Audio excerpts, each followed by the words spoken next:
नमस्कार। सच्ची मुठभेड़ की ओर से आप सबका स्वागत है। मैं शिमला से सुदर्शन श्रेष्ठ आज आपके सामने एक कविता संग्रह पर बात करूंगा, जिसका शीर्षक है कविता होते साक्ष्य। इसके कवि हैं डॉक्टर ओम प्रकाश सारस्वत, जो एक वरिष्ठ साहित्यकार हैं और इससे पहले इन्होंने निबंध, व्यंग्य, नाटक और कई आलोचना पुस्तकें लिखी हैं। गज़ल और गीत संग्रह भी इनके छप चुके हैं। ये संग्रह इनका छठा काव्य संकलन है। सूर्यप्रभा प्रकाशन सुल्तानपुरी नई दिल्ली से प्रकाशित इस संकलन की कविताओं को कवि ने 4 भागों में बांटा है: सागर के तट, लेह लद्दाख, बाबले हैं फूल और आशीर्वादों की तरह।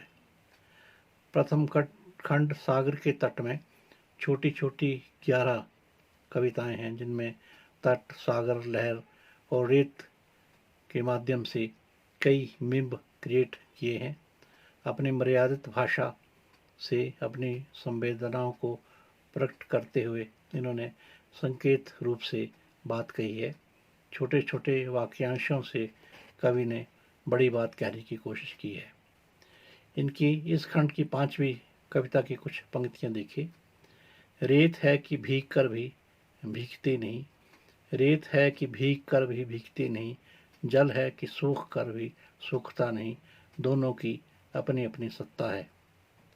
ऐसे ही एक और कविता सागर और चिड़िया का नाता यूं दिया गया है: चिड़िया चोंच भर नहीं सागर भर चाहती है, चिड़िया चोंच भर नहीं सागर भर चाहती है, इसलिए सागर पर बार बार मंडराती है।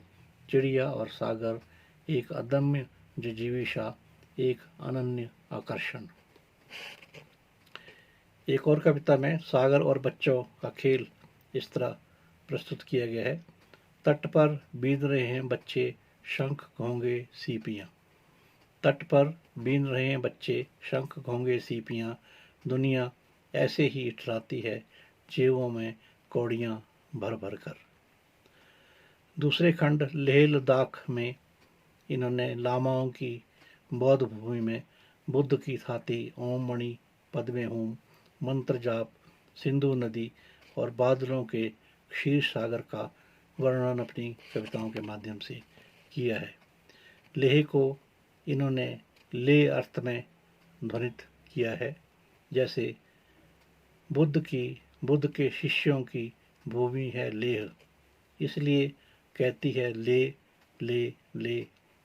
जिस मिट्टी ने गिरवा पहन लिया हो, कैसे कह सकती है दे दे दे।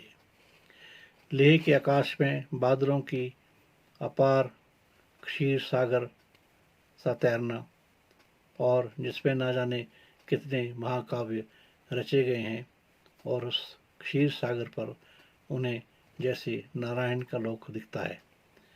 हिमालय पर से गुजरते हुए देखा नारायण का लोक, हिमालय पर से गुजरते हुए देखा नारायण का लोक, ब्रह्म की कविता सा, सरस्वती की साड़ी सा धवल। लेह की धरती में घूमते धर्म चक्र बुद्ध की प्रतीक्षा करते हैं, जबकि चारों ओर रेत ही रेत है।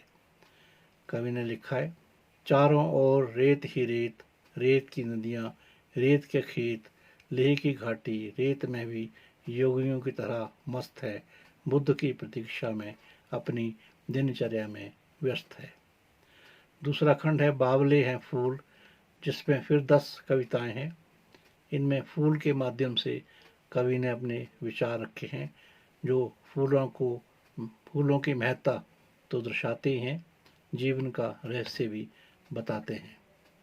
बावले हैं फूल किसी से भी बतिया लेते हैं, बावले हैं फूल किसी से भी बतिया लेते हैं, हंसने लगते हैं तो हंसते ही रहते हैं, पड़ोसियों की बातें भी हंस हंस के कहते हैं।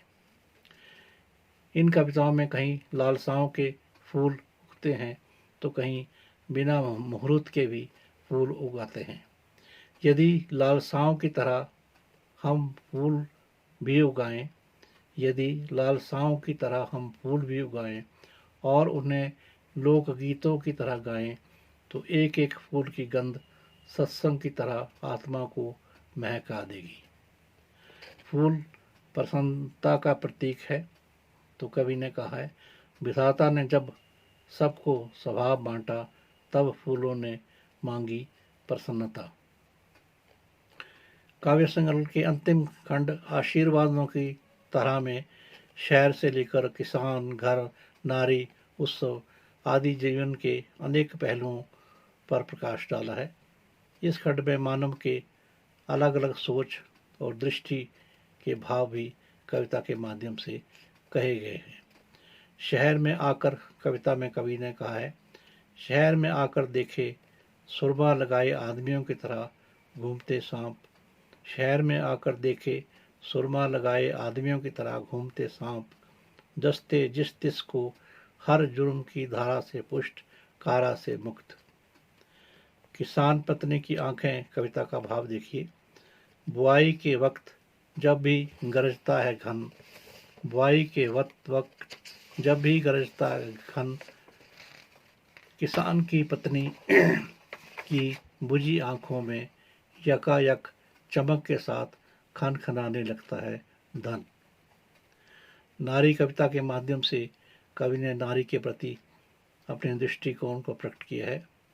घर और बाहर दोनों ने मर्यादाएं नापी, घर और बाहर दोनों ने मर्यादाएं नापी और लक्ष्मण रेखा की तर्ज पर संविधान की तरह उसे थमा दी। जनता कविता में लाचार जनता का चित्रण यूं किया गया है, जो सपनों की फटी धोती में तारों भरे आसमानों के नीचे नंग धड़ंग सोती है, जो सपनों की फटी धोती में तारों भरे आसमानों के नीचे नंग धड़ंग सोती है और भारतीय संस्कृति को बाजों की तरह सिरहाने रखकर गठरी की तरह संभाल कर ढोती है, भारत में वह जनता होती है। इस प्रकार हम देखते हैं कि जीवन के विभिन्न विषयों पर कविताएं यहाँ पर रखी गई हैं, जो किसी न किसी रूप में आज के समय को हमारे सामने उद्घाटित करती हैं। छोटे छोटे वाक्यांशों से, प्रतीकों और बिंबों के माध्यम से कवि ने अपनी शब्द शक्ति का परिचय दिया है और ये संकलन उस कारण पठनीय बन पड़ा है। धन्यवाद।